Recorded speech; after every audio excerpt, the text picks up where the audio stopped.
Here with number 24 for the Rockland Boulders, we have Charlie Law. Charlie, how are you doing today? Doing well, how are you? Good, good. So Charlie, to start off, can you just tell me a little bit more about yourself?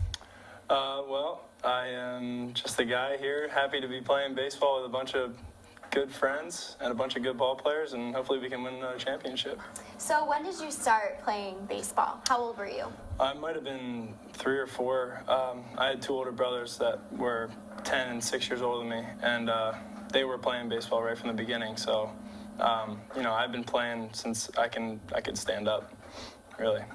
So you've been playing for quite a long time. Quite a long time. Now, when you first started playing, was it t-ball? Was it... Yeah. I was playing t-ball, but I mean, like I said, I was playing with my older brothers a lot, so I was pretty used to the tee. So I only played t-ball for like 2 weeks, and then they moved me up into like minor leagues and stuff like that. But yeah, it goes way back.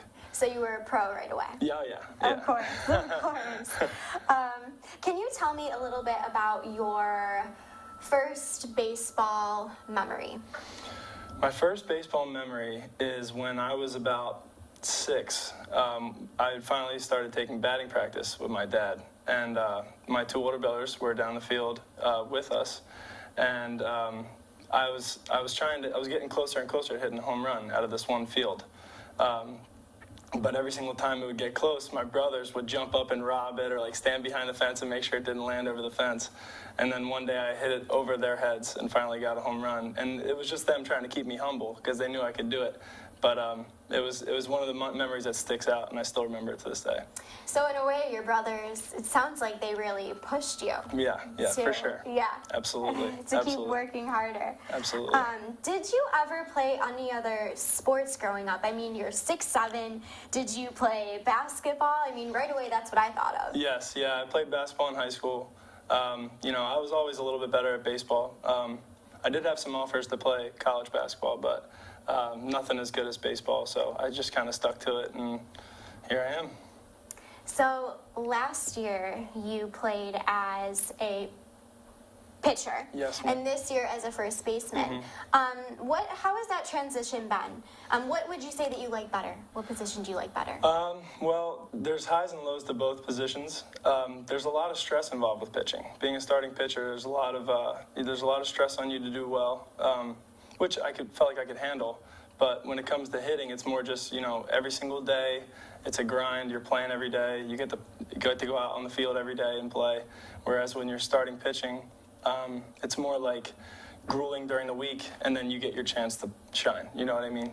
So it's tough to say which one I like better. Obviously, when you're pitching and you're doing unbelievably, there's not a better feeling than that. But getting to play every day definitely has its benefits. Now, back in 2013, you played for the Boulders, and I hear that you achieved near pitching perfection with the first no-hitter in Boulders history. That's right. Now, tell me about that. How did that feel? Honestly, I didn't really know what was going on because it was a close game. I had walked a couple guys, and then there was a ground ball supposed to be a double play, and I was covering first, and it got past me, so 2 runs scored on that play. So at the time, I really didn't know that I had a no-hitter going, and we were only playing 7 innings because it was the first game of a doubleheader. And we end up scoring a few, and it goes into the 6th, and, I was like, wait, have I not let up a hit yet? And one of the guys who's still on the team now, Nate Rowe, goes, no, you haven't, and just kind of like looked down and walked away because everybody knows you can't tell him that he has a no-hitter, you know what I mean? You just kind of keep it to yourself. Yeah.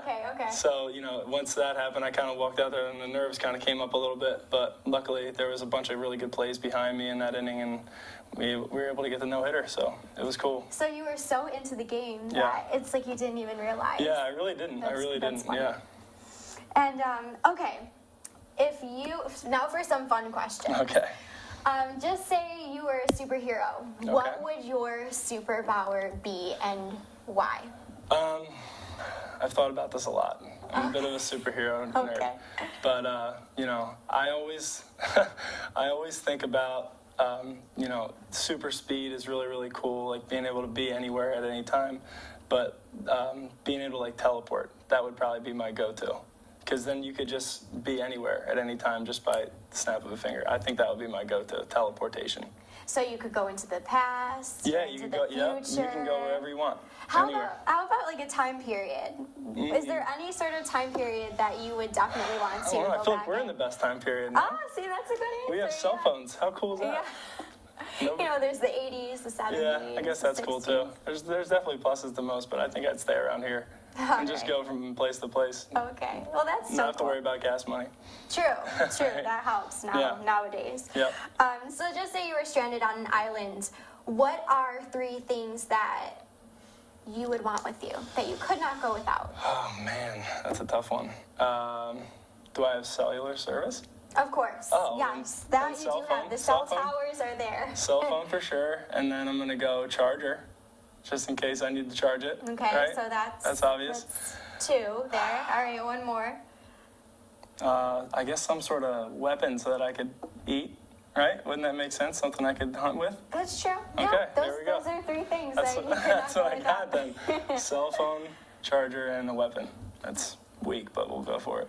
If you could trade lives with anyone for a day, who would it be? Oh man.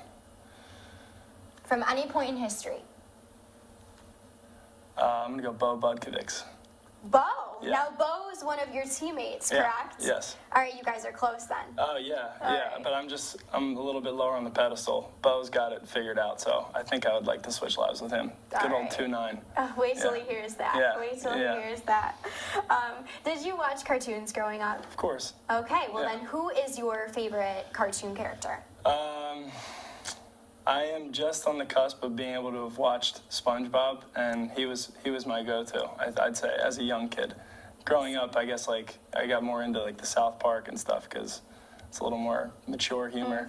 But I would go SpongeBob. SpongeBob? Yeah. Classic. Yeah, Yes. yeah, gotta go classic. And one last question, Charlie. If you could choose any 2 celebrities to be your parents, who would you choose and why? I'm gonna go Justin Timberlake and Jessica Biel. That, It's a power couple. Oh, it is. Yeah. That is the power couple Yeah, of the year. yeah. All right. So Justin Timberlake and Jessica I just Biel. idolize him. He's the man. He's a He good guy. is pretty cool. Yeah, he's He cool. is. And Jessica Biel. Jessica Biel's She's awesome too, very right? attractive. Okay. Attractive mom. All right, Charlie. Well, thank you so much. Thank you. I really appreciate your time, and I look forward to watching you throughout the season. Thanks for having me. Again, this is Courtney Corbetta and Charlie Law at Provident Bank Park.